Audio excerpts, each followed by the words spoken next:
आप सभी को जय मसीह की। आप सभी का स्वागत है फिर से इस प्रभु के चैनल में। तो आज हम जानेंगे कि सुसमाचार कैसे और कब किसको सुनाएं। तो इस वीडियो को अंत तक जरूर देखना। परमेश्वर यहोवा का आत्मा आपकी मदद करे। बहुत से लोग सुसमाचार तो सुनाते हैं, लेकिन जो बताना चाहिए वो नहीं बता पाते। हम सिर्फ इन बातों तक ही टिके रहते हैं कि यीशु चंगा करता है और यीशु आशीष देता है और वो आपको बच्चा और रोटी कपड़ा मकान देगा, आपकी सारी परेशानियों का हल करेगा। बस इतना कहते हैं, फिर चाहे वह व्यक्ति चर्च में आए या नहीं आए, बस हम ऐसे ही लगे रहते हैं। आज हमने सुसमाचार में मिलावट कर दिया है। हम वचन नहीं, लोगों की ज़रूरतों का प्रचार करते हैं। इस वीडियो को पूरा ज़रूर देखना कि सच्चा सुसमाचार क्या है और किसने प्रचार किया है। और आज बहुत कम है ऐसे लोग जो सत्य का सही प्रचार बिना मिलावट के कर रहे हैं। और हाँ, एक बात और कहना चाहूँगा कि जब कभी भी आपको सुसमाचार प्रचार करने का मौका मिले तो बिल्कुल मत गंवाना। अगर उस समय कोई व्यक्ति परमेश्वर के वचन के विरुद्ध है और पाप करता है या पाप में जीता है और मन नहीं फिराता, तो उसे जाकर चेतावनी ज़रूर देना। यदि वह पाप में मर गया और आपने उसे नहीं चिताया, तो वचन कहता है कि मैं उसके खून का बदला मैं तुझ ही से लूँगा। जैसा कि वचन कहता है यहेजकेल 3:17 से लेकर 19 तक, हे मनुष्य के संतान, मैं तुझे इज़राइल के घराने के लिए पहरुआ नियुक्त किया है। तू मेरे मुंह की बात सुनकर उन्हें मेरी ओर से चिताना। जब मैं दुष्ट से कहूँ कि तू निश्चय मरेगा, और यदि तू उसको ना चिताए और ना दुष्ट से ऐसी बातें कहे जिससे कि वह सचेत हो और अपना दुष्ट मार्ग छोड़कर जीवित रहे, तो वह दुष्ट अपने अधर्म में फंसा हुआ मरेगा, परंतु उसके खून का लेखा मैं तुझी से लूँगा। पर यदि तू दुष्ट को चिताए और वह अपनी दुष्टता से दुष्ट मार्ग से ना फिरे, तो वह तो अपने अधर्म में फंसा हुआ मरेगा, परंतु तू अपने प्राण को बचाएगा। और यह वचन सभी के लिए एक सा है। ध्यान से सुनना, चाहे आप कितना भी व्यस्त इंसान है, मनुष्य का धन तो प्राण की छुड़ौती है। आपको पता ही होगा धनवान और लाजर की सच्चाई, जिसमें लाजर मरने के बाद स्वर्गलोक में गया और वो धनवान व्यक्ति अधोलोक में गया। तो बस आपको चलते फिरते सफ़र करते हुए हर जगह जगह जहाँ कहीं भी आप रहते हैं और जहाँ आप काम करते हैं, या आपको कोई दोस्त है या दुश्मन है, चाहे कोई कंगाल हो या भिखारी, उसे ये पाप से मन फिर आपका सुसमाचार ज़रूर सुनाना।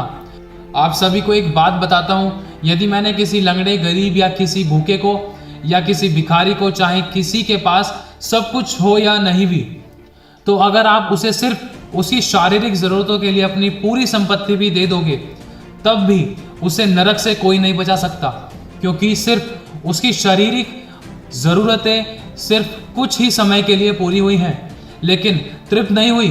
उसे फिर एक ना एक दिन रोटी कपड़ा मकान की ज़रूरत ज़रूर पड़ेगी, और उसकी चिंता में उसे पापों की क्षमा का सुसमाचार ना मिलने के कारण उसकी मौत हो जाएगी और वो स्वर्ग नहीं जा पाएगा। लेकिन अगर आपके पास देने को कुछ भी नहीं है, यदि आप कंगाल भी हैं, तो सिर्फ प्रभु यीशु मसीह के बारे में बताकर उसे पापों से मन फिराने का और यीशु के न्याय और स्वर्ग राज्य के आने का सुसमाचार सुना दिया, तो तुम खुद तो बच जाओगे और उसका प्राण भी नरक से बचा लोगे। बस इतना कहूँगा कि कल किसने देखा है जब पल का नहीं पता। तो सबसे पहले हम जानेंगे कि सुसमाचार क्या होता है। सुसमाचार परमेश्वर के राज्य का सुसमाचार है, जो बहुत जल्द आने वाला है, जिसमें परमेश्वर पिता और पुत्र और प्रभु यीशु मसीह के बचाए गए लोग धरती और स्वर्ग पर राज्य करेंगे।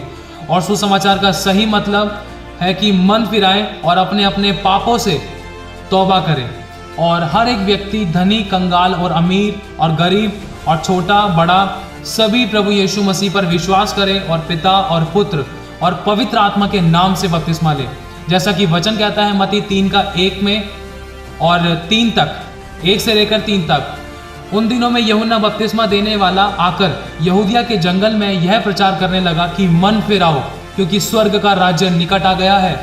यह वही है जिसकी चर्चा यशायाह भविष्यद्वक्ता के द्वारा की गई कि जंगल में एक पुकारने वाले का शब्द हो रहा है कि प्रभु का मार्ग तैयार करो, उसकी सड़कें सीधी करो।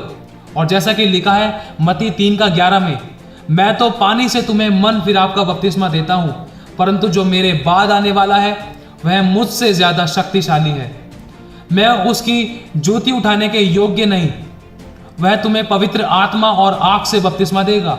और अब हम पढ़ेंगे मरकुस 1:14 से 15 तक। यूहन्ना के पकड़वाए जाने के बाद यीशु ने गलील में आकर परमेश्वर के राज्य का सुसमाचार प्रचार किया और कहा, समय पूरा हुआ है और परमेश्वर का राज्य निकट आ गया है। मन फिराओ और सुसमाचार पर विश्वास करो। और अब हम पढ़ेंगे मत्ती 4:17 में।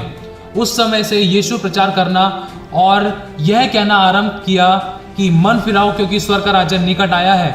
अब एक और वचन हम पढ़ेंगे कि जब प्रभु यीशु मसीह ने अपने चेलों को तैयार किया तो उनसे भी कहा, मरकुस 16:15 से लेकर 16 में। और उसने उनसे कहा, तुम सारे जगत में जाकर सारी सृष्टि के लोगों को सुसमाचार प्रचार करो। जो विश्वास करे और बपतिस्मा ले उसी का उद्धार होगा, परंतु जो विश्वास ना करेगा वह दोषी ठहराया गया है। क्योंकि वचन कहता है यूहन्ना 3:16 से लेकर 19 तक, क्योंकि परमेश्वर ने जगत से ऐसा प्रेम रखा कि उसने अपना इकलौता पुत्र दे दिया, ताकि जो कोई उस पर विश्वास करे वह नाश ना हो परंतु अनंत जीवन पाए। परमेश्वर ने अपने पुत्र को जगत में इसलिए नहीं भेजा कि जगत पर दंड की आज्ञा दे, परंतु इसीलिए कि जगत उसके द्वारा उद्धार पाए। जो उस पर विश्वास करता है उस पर दंड की आज्ञा नहीं होती, परंतु जो उस पर विश्वास नहीं करता वह दोषी ठहर चुका, इसीलिए कि उसने परमेश्वर के इकलौते पुत्र के नाम पर विश्वास नहीं किया। और दंड की आज्ञा का कारण यह है कि ज्योति जगत में आई और मनुष्यों ने अंधकार को ज्योति से अधिक प्रिय जाना, क्योंकि उनके काम बुरे थे।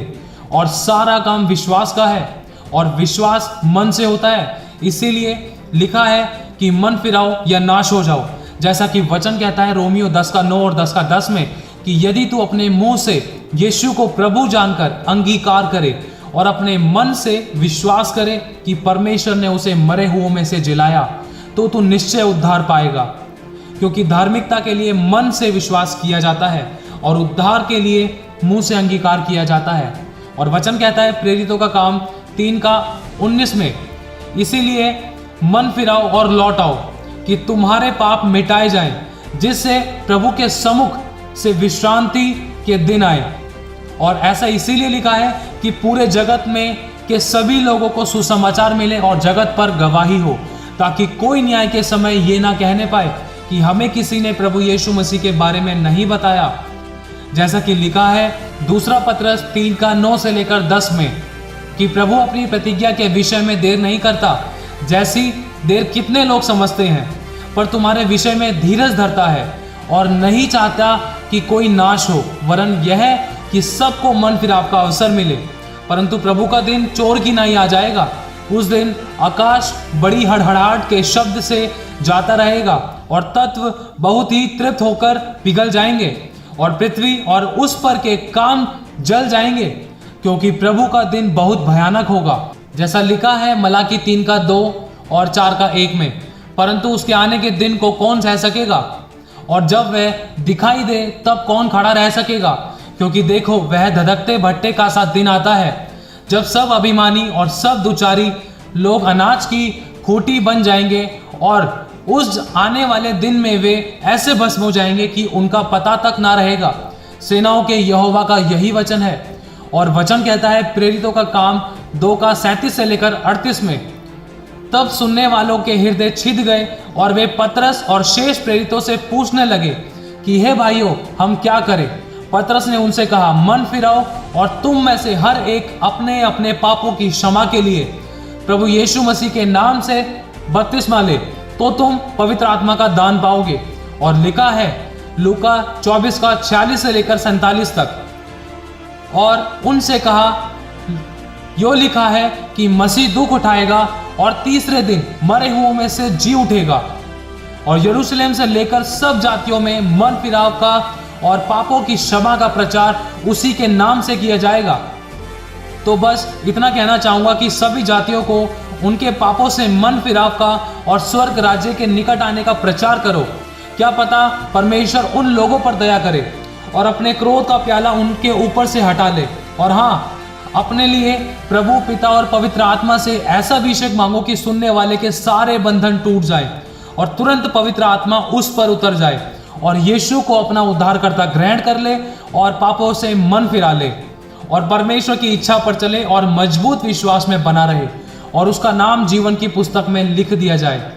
और बस उस बोए गए बीज को जरूर प्रार्थना में याद करें। और परमेश्वर का वचन कहता है यूहन्ना 14:15 में, यदि तुम मुझसे प्रेम रखते हो तो मेरी आज्ञाओं को मानोगे।